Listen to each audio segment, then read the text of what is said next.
saya pribadi itu 3 atau 4 kali ganti judul gitu kan ya. Memang bisa dibilang saya pernah mau frustasi gitu kan ya, mau frustasi.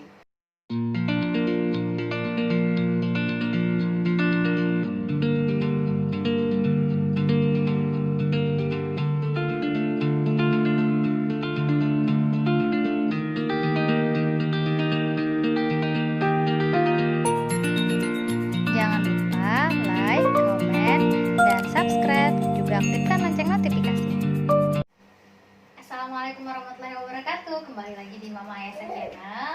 Hari ini kita kedatangan tamu, yaitu ada Reki. Oke, apa kabar nih Reki? Alhamdulillah baik. Oke, nah jadi Reki ini adalah salah satu teman waktu di organisasi waktu masih kuliah. Oke, dan informasi penting, beliau ini berhasil menyelesaikan kuliah hanya dalam waktu 3,5 tahun. Benar, Reki? Terlalu berlebihan. Oke, Reki waktu S1 mengambil jurusan Peternakan. Iya, S1 peternakan. Dan beliau sekarang kembali menempuh pendidikan S2 yaitu Di Magister Peternakan, Nah. Insyaallah. Magister peternakan. Menurut Reki penting gak sih kuliah itu?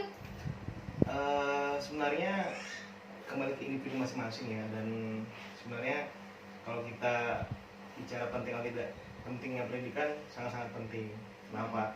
Karena kita ini sudah masuk di zaman globalisasi, di era modern yang mengharuskan setiap individu itu memiliki skill dan juga keterampilan. Bahkan sekarang banyak mohon maaf sarjana-sarjana yang menganggur gitu kan. Apalagi tantangan ke depan pasar dan juga tantangan itu bukan hanya dari kita penduduk lokal, tapi banyak tenaga kerja asing, kemudian juga banyak yang memiliki skill. Artinya kalau kita tidak bisa untuk menjadi pribadi yang memiliki skill, maka kita akan terlempar dari dunia pekerjaan.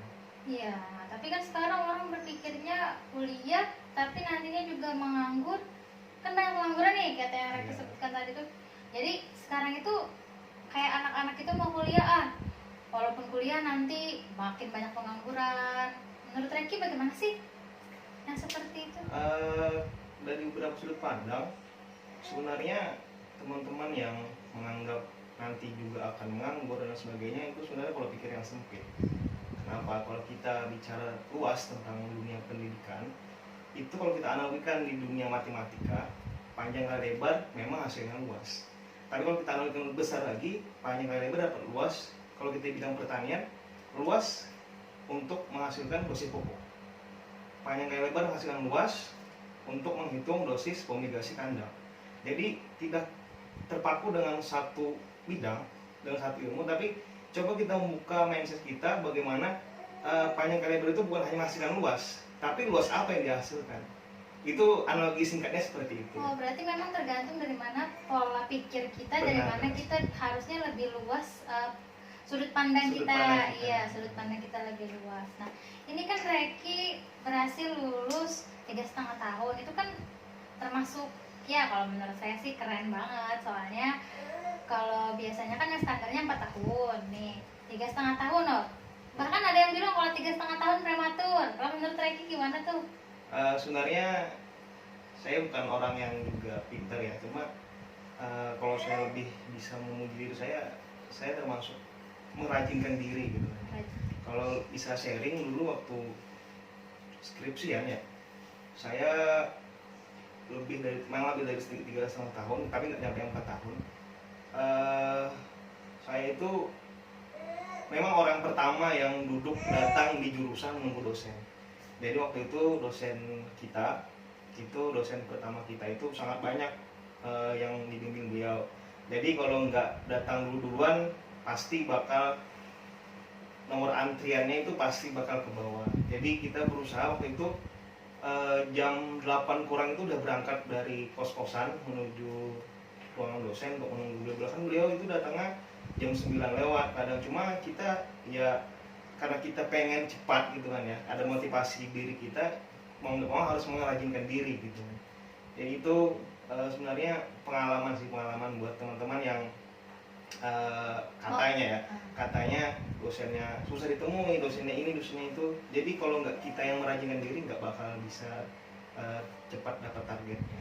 Oh begitu, jadi memang kita harus maksimalkan usaha nih ya. Iya. Bukan berarti harus pintar, tetapi bagaimana kita berusaha lebih maksimal daripada orang lain, maka kita bisa mendapatkan hasil yang lebih daripada orang lain. Betul sekali. Iya. Motivasinya kemarin itu jadi mau cepat selesai kuliah apa nih? Yang pertama memang dari awal kuliah kita menargetkan bersama orang tua juga ya, karena kita tidak bisa tanpa restu dan doa dari orang tua. Kita waktu saya awal kuliah itu kita memang duduk bareng, kita sharing, dan ditarget 4 tahun harus selesai. Maksimal 4 tahun. Maksimal 4 tahun harus Dan selesai. alhamdulillah 3 tahun setengah, lebih sedikit. Iya. Jadi memang sesuai target, dan ketika 1 tahun sebelum lulus itu selalu digenjot oleh orang tua, kapan gitu ya, kapan usahakan lulus, dan kita menargetkan tahun ini harus lulus, tahun ini harus lulus, dan akhirnya alhamdulillah memang dengan usaha dan doa alhamdulillah selesai. Iya, nah ini sebelum kita masuk ke pembahasan yang lain, di skripsi ini kan biasanya memang kalau mahasiswa ini paling merasa tertekan itu pada saat pengerjaan skripsi. Nah bahkan ada yang bertahun-tahun mengerjakan skripsinya, akhirnya pada semester akhir itu mereka banyak yang menyerah. Kira-kira motivasi buat kawan-kawan yang saat ini sedang berada di zona-zona pengerjaan skripsi itu apa nih buat teman-teman? Sebenarnya kalau bicara tentang tekanan ya, tekanan dari skripsi itu nggak ada tekanan sebenarnya, tapi lebih kepada melatih kesabaran ya, melatih kesabaran dan juga melatih keterampilan kita dalam mengerjakan sesuatu. Karena dulu juga saya pribadi itu 3 atau 4 kali ganti judul gitu kan ya. Memang bisa dibilang saya pernah mau frustasi gitu kan ya, mau frustasi ketika judul terakhir saya itu, ketika itu sudah mau ujian komprehensif, ujian seminar proposal, dan saya waktu itu kerjasama dengan Balit Bangtan dari Banjarbaru.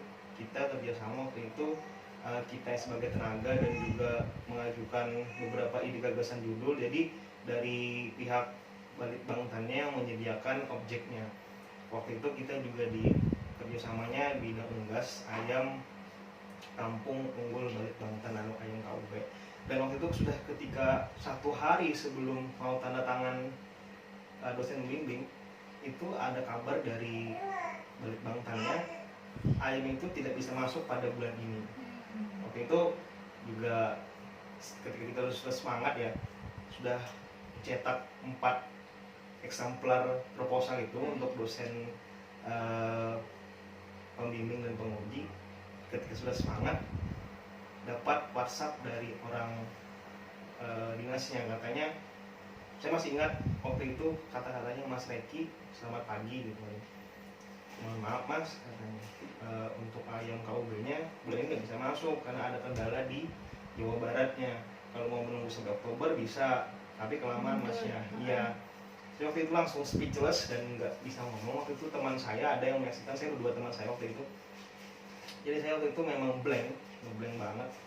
Dan akhirnya saya nggak jawab WhatsApp-nya itu sebelum saya konsulkan dengan dosen saya. Saya masuk ke ruangan dosen saya ceritakan kronologinya seperti apa, dan akhirnya ya mau gimana lagi kan, harus dirombak lagi gitu kan. Jadi ganti judul lagi. Jadi waktu itu memang sempat bilang ngeblank iya, speechless iya, cuma nggak stres, nggak frustasi. Akhirnya memang waktu itu ada motivasi juga dari Bapak Ibu bimbing kita, bahwasanya ini memang hal yang biasa dalam mengerjakan skripsi, tesis maupun yang lainnya. Artinya tidak mematahkan semangat kita untuk terus belajar dan untuk menekuni apa yang kita inginkan. Dan singkat cerita waktu itu mungkin karena usaha juga ya, karena memang mungkin sudah digariskan Tuhan juga. Waktu itu ketika judul itu diganti, ada teman yang ngabari bahwasanya ada kok ayamnya satu spesies dengan itu, ada kok bilang. Dan kebetulan juga waktu itu ayam itu cuma ada di sekolahan SMK saya dulu, SMK Plehari kan, SMK Plehari. Dan waktu itu saya langsung gesit, langsung saya datangi ke Plehari, saya langsung ngobrol dengan guru saya di sana. Dan alhamdulillah setelah ngobrol dapat hasil, langsung besoknya saya konsultasikan dengan dosen saya dan alhamdulillah juga disetujui. Kita rombak dari awal lagi, diberikan motivasi lagi khusus dari diri kita, dan akhirnya itu yang menjadi judul skripsi saya. Dan akhirnya bisa selesai ya. Alhamdulillah bisa selesai. Ya, intinya kita tadi tuh poinnya adalah sabar. Sabar ya. Yang pertama sabar, yang kedua tetap semangat dan rajin ya. Karena bukan saya yang gimana-gimana ya. Saya waktu ngerjain skripsi itu saya nggak pernah yang dari jam 8 malam itu nggak pernah. Saya jam 8 malam sampai jam 10 malam itu saya santai. Saya santai, kadang main game sama teman-teman, juga refreshing kan, komputer dan sebagainya. Tapi saya mengerjakan itu pasti jam 11 ke atas. Bahkan sebelum ujian komprehensif itu saya sampai jam setengah 5 kalau nggak salah, menyiapkan segalanya dan apa ya, menyiapkan mental diri dan selainnya. Bukannya memang nggak bagus ya begadang, cuma karena itu memang waktu produktif bagi saya pribadi, jam-jam Ya, segitu. pokoknya bagaimana kita bisa mengerjakan dengan kita senang, kita semangat, pokoknya pakai cara kita sendiri Iya. ya, seperti itu. Nah, lalu lanjut ini, sekarang kan Reki ini berprofesi sebagai sales. Iya.